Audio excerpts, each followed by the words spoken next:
Dili pareha ng ubang mga politiko diha nga maayo lang sa mga panya pa. Lami kayo mga saad, nindot kayo mga saad, pero makalingkod na, malimot na silang mga gipang saad. Kani kang Pambare 4 mo na sakto nga sinsiro gyud nga politiko, nga sinsiro gyud nga motabang sa mga pobre.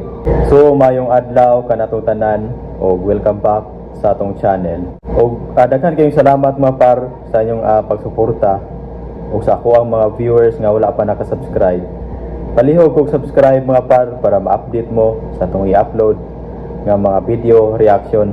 So karon mga par, adlaw karon nga Miyerkules, ikatulong adlaw sa pag-alingkod ni Pambare 4 sa Kapitolyo. Ug nindot kayo ang pirmerong adlaw ni Pambare 4 sa Kapitolyo mga par, kay dosi ka executive orders ang iyang gipirmahan sukwahi sa mga pagduda sa team ni Garcia nga mga pa kini si Pambare 4 sa pirmerong adlaw niya sa Kapitolyo, kay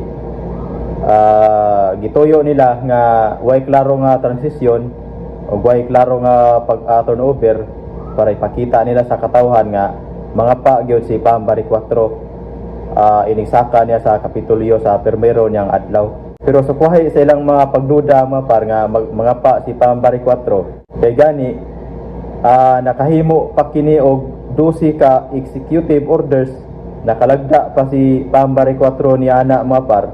Pero nindot kayo mga par kay sama sa iyang gipanaad nga kung siya ang makalingkod, iya gayud nga unahon ang healthcare ug iya kining tabangan ang mga hospital sa probinsya nga nagkakuwang sa mga doctors, nagkakuwang sa mga nurse o nagkakuwang sa mga gamit o ilabi na gyud sa mga tambal. So dako ang anak ni Pambare 4 mga par kay doktor man sana, dako sa nag-ikatabang niya nya og ilabi na pod nga naa si Is Durano diha mga par nga muagak ni Pambare 4 diha sa Kapitolyo.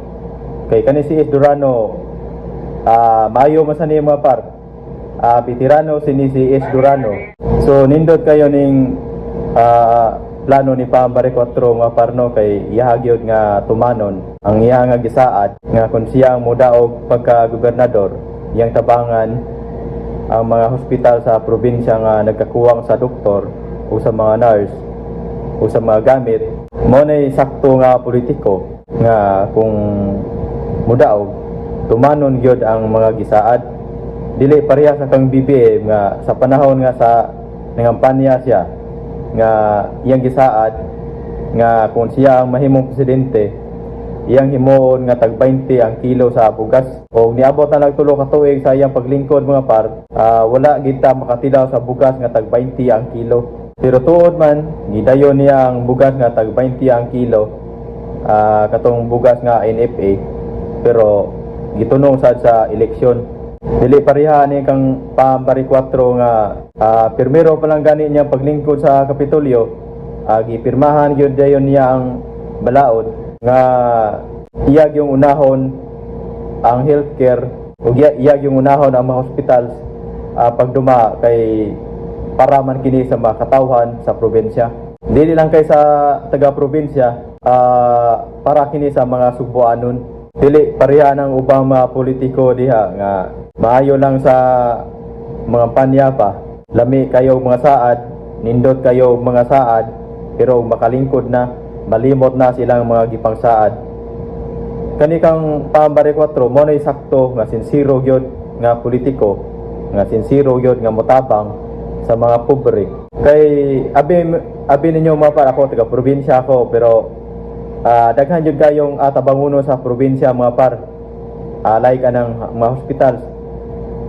Ang hospital sa mua mga par, angayan gyud nga tabangunon unta. Pero pasalamat kay anaa na si Pambare 4, iyahan na kining matimanon niya.